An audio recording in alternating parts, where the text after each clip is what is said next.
കഴിഞ്ഞൊരു 6 വർഷമായി Idukki CMC Carmelgiri പ്രോവിൻസും CMI Muvattupuzha പ്രോവിൻസും കൂടി സംയുക്തമായി ഇടുക്കി രൂപതയുടെ തിരുബാല സഖ്യത്തിൻ്റെ നേതൃത്വത്തിൽ 6ാം ക്ലാസ് വരെയുള്ള മക്കൾക്ക് വേണ്ടി വചനോപാസന എന്ന പേരിൽ ഒരു മത്സരം, വചനം കാണാതെ പഠിച്ച് പറയുന്നൊരു മത്സരം നടത്തുന്നുണ്ടായിരുന്നു.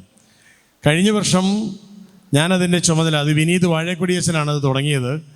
ഞാൻ ആ ചുമതല ഏറ്റെടുത്തതിന് ശേഷം കഴിഞ്ഞ വർഷം നടത്തിയപ്പോൾ 1400-ലേറെ മക്കൾ വചനം കാണാതെ പഠിച്ച് പങ്കെടുത്തു. നമ്മുടെ ഇടുക്കി രൂപതയിലെ മക്കളാണ്.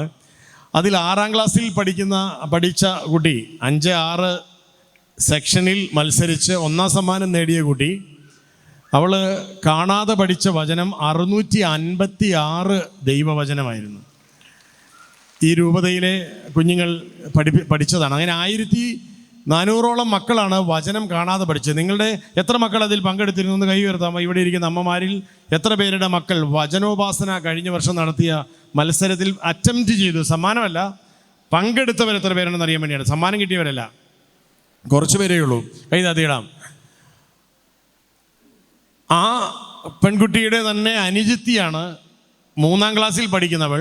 3-4 ക്ലാസ്സിലെ മക്കളുടെ മത്സരത്തിൽ 480 വചനങ്ങൾ കാണാതെ പറഞ്ഞാണ് അവൾ 3ാം ക്ലാസ്സിൻ്റെ വിഭാഗത്തിൽ സമ്മാനം നേടിയത്. 1ാം ക്ലാസ്സിൽ പഠിക്കുന്ന കുഞ്ഞുങ്ങൾക്ക് 70-80 വചനങ്ങളൊക്കെ കാണാതെ പറയുകയായിരുന്നു. അപ്പോൾ ഈ വചന എഴുത്ത്, ബൈബിൾ എഴുത്ത്, വചനോപാസന, ഇതെല്ലാം നമ്മുടെ ഇടുക്കി രൂപതയിൽ ഈ കുറച്ച് കാലത്തിനിടയിൽ ഉയർന്നു വന്ന വചനധ്യാന പരിപാടികളാണ്.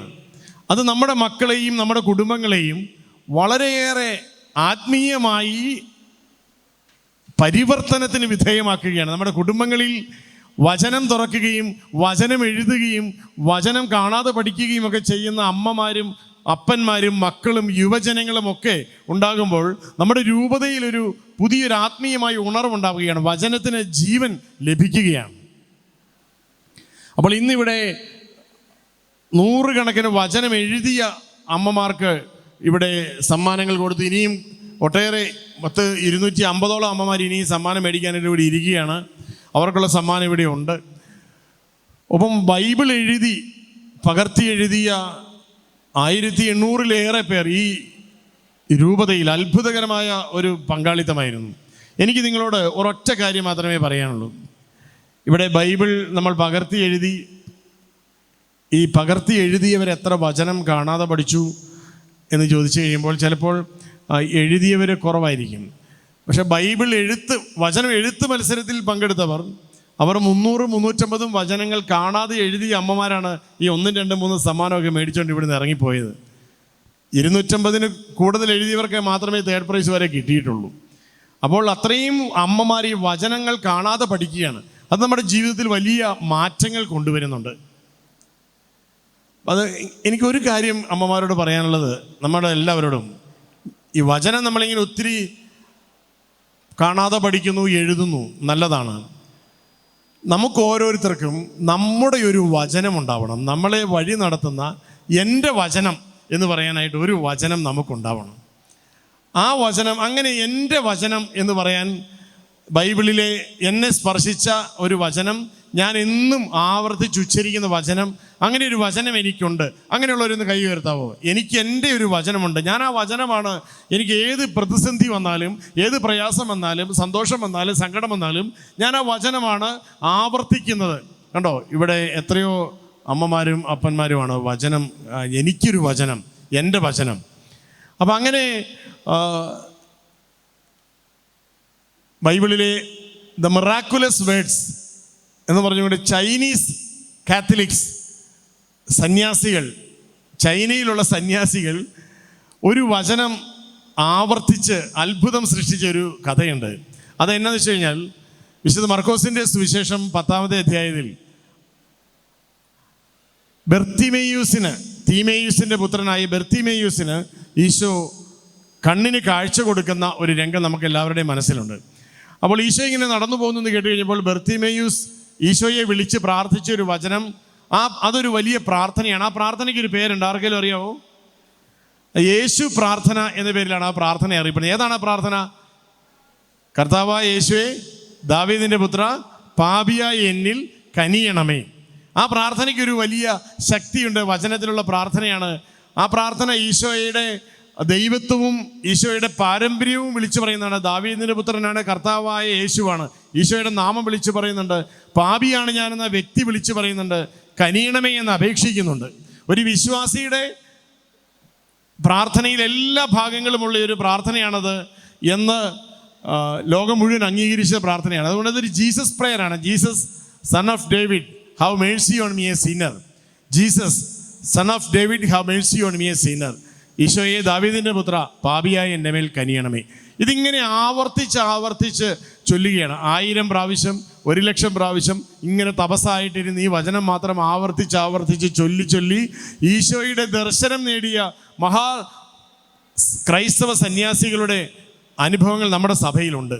അതുകൊണ്ട് ഒരു വചനം നമ്മൾ കാണാതെ പഠിക്കുക എന്നുള്ളതല്ല, ആ വചനം ആവർത്തിച്ച് ചൊല്ലുക എന്നുള്ളതാണ്. എനിക്കിഷ്ടപ്പെട്ടൊരു വചനമാണത്.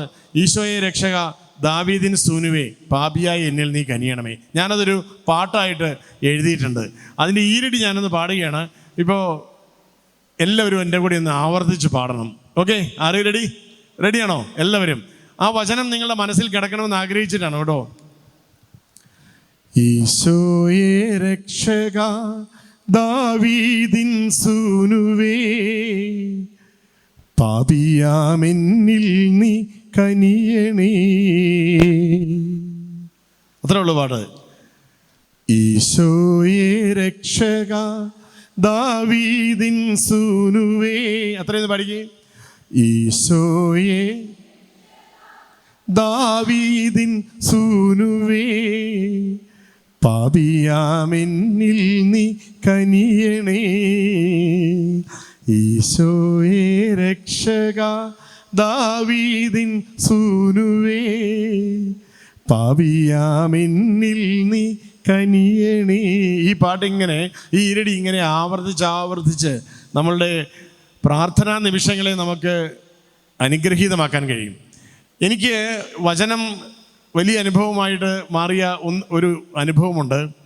അത് മറ്റൊന്നുമല്ല, ഞാൻ ദീപികയിൽ കൊച്ചേട്ടനായിട്ട് നിയമിക്കപ്പെട്ടപ്പോൾ അത് 2003 21 വർഷം മുമ്പാണ്. അപ്പോൾ എൻ്റെ മലയാളം പഠിപ്പിച്ച CMC സന്യാസിനി, നിർമ്മല കോളേജിൽ മലയാളം MA പഠിപ്പിച്ച പ്രസന്നാമ്മ, അമ്മ എനിക്കൊരു വചനം എഴുതി തന്നിട്ട് പറഞ്ഞു, മോന് ദീപികയിൽ ചെല്ലുമ്പോൾ മോനൊരു ഓഫീസും മേശയും കസേരയും കിട്ടുമല്ലോ, ആ മേശയുടെ ചില്ലിനടിയിൽ ഈ വചനം വയ്ക്കണം എന്ന് പറഞ്ഞുകൊണ്ട് എനിക്കൊരു വചനം എഴുതി തന്നു. ആ വചനം യേശയ്യാ പ്രവാചകൻ്റെ പുസ്തകം 58-ാമത്തെ അധ്യായം 11, 12 വചനങ്ങളായിരുന്നു. ഞാൻ ആ വചനം എല്ലാ ദിവസവും വായിക്കും. എൻ്റെ ഓഫീസിലെ ദീപികയിലെ എൻ്റെ ദിവസങ്ങൾ ആരംഭിക്കുന്നതിന് മുമ്പ് ഞാൻ എല്ലാ ദിവസവും വചനം വായിക്കും. അങ്ങനെ 20 വർഷം ആയപ്പോൾ എനിക്ക് തോന്നി, ഈ വചനം എനിക്ക് വരുത്തിയ മാറ്റം അത് ലോകത്തിൽ എല്ലാവർക്കും കിട്ടണം എന്ന് എനിക്ക് തോന്നി. അങ്ങനെ ഞാൻ ആ വചനം വെച്ച് ഒരു പാട്ടെഴുതി. ആ പാട്ട് നിങ്ങളെല്ലാവരും തന്നെ കേട്ടിട്ടുണ്ടാവും എന്നെനിക്കറിയാം. ഏതാണ്? യെശയ്യായുടെ പുസ്തകം 58, 11, 12. കർത്താവ് നിന്നെ നിരന്തരം നയിക്കും. കേട്ടിട്ടുണ്ടാവും? എത്ര പേര് കേട്ടിട്ടുണ്ട് പാട്ട്? എല്ലാവരും കേട്ടിട്ടുണ്ട്. ചങ്ക് ചക്കിച്ച എന്നൊക്കെ പറഞ്ഞൊരു വായ്ത്താരിയൊക്കെ കൊടുത്താണ് പീറ്റർ ചേരാനല്ലൂരി സാർ ആ പാട്ടിന് ഈണം കൊടുത്തത്. കർത്താവ് നിന്നെ നിരന്തരം നയിക്കും, മരുഭൂമിയിലും സമൃദ്ധി നൽകും, അധിക ബലം നിന്റെ അസ്ഥികൾക്കേകും, നനച്ചു വളർത്തിയ പൂന്തോട്ടം പോലെയും ഒരിക്കലും വറ്റാത്ത നീരുറവ പോലെയും നീ ആയിത്തീരും. നിന്റെ പുരാതന നഷ്ടശിഷ്ടങ്ങൾ പുനരുദ്ധരിക്കപ്പെടും, പൊളിഞ്ഞ മതിലുകൾ പുതുക്കിപ്പണിയുന്നവനെന്നും തകർന്ന ഭവനങ്ങൾക്ക് കേടുപോക്കുന്നവനെന്നും നീ വിളിക്കപ്പെടും എന്നൊക്കെ പറയുന്നൊരു വചനം അതെൻ്റെ ജീവിതത്തെ വല്ലാതെ മാറ്റിമറിച്ചു. ആവർത്തിച്ച് ചൊല്ലണം എന്നാണ് എനിക്ക് എൻ്റെ പ്രിയപ്പെട്ട അമ്മമാരോടും എല്ലാവരോടും പറയാനുള്ളത്. ഒരു വചനം ആവർത്തിച്ച് ചൊല്ലണം, അത് പതുക്കെ ചൊല്ലണം, അത് ലയിച്ച് ചൊല്ലണം. അപ്പോൾ ആ വചനം നമ്മളിൽ അത്ഭുതം പ്രവർത്തിക്കും. നമ്മൾ കൊന്തയ്ക്ക് നന്മ നിറഞ്ഞവരെയും ചെല്ലുന്ന പോലെയാണ് പലരും വചനം ചെല്ലുന്നത്. ചെല്ലി തീർത്താൽ എന്തോ സംഭവമുണ്ട് എന്ന് വിചാരിച്ച് നമ്മൾ ഈ എക്സ്പ്രസ് ഹൈവേയിൽ കയറിയിരുന്ന് വചനം ചെല്ലുന്ന പോലെയാണ്. ബിഡറെന്ന് പറയണതാണ്. വചനം എന്നാന്ന് തമ്പുരാനും കേൾക്കാൻ പറ്റിയല്ല, നമുക്കും പറ്റില്ല. പക്ഷെ വചനം നമ്മളങ്ങ് ലയിപ്പിക്കണം നമ്മളിലേക്ക്. അങ്ങനെ ലയിപ്പിച്ച് ചൊല്ലാൻ എല്ലാ പ്രിയപ്പെട്ടവർക്കും കഴിയണം. അപ്പോൾ ദൈവവചനം നമ്മുടെ ജീവിതത്തിൽ അത്ഭുതം ചെയ്യും. അപ്പോൾ തീർച്ചയായും ഈ വചനമഹാസംഗമം ഇടുക്കി രൂപതയിൽ ദൈവവചനത്തിൻ്റെ ഒരു വലിയ വചനവിധ നടത്തട്ടെ, അതിന് വലിയ വിളവ് കൊയ്യാൻ കഴിയട്ടെ എന്ന് ഞാൻ സ്നേഹപൂർവ്വം പ്രാർത്ഥിക്കുകയാണ്. എല്ലാവർക്കും ആശംസകൾ നേരുന്നു.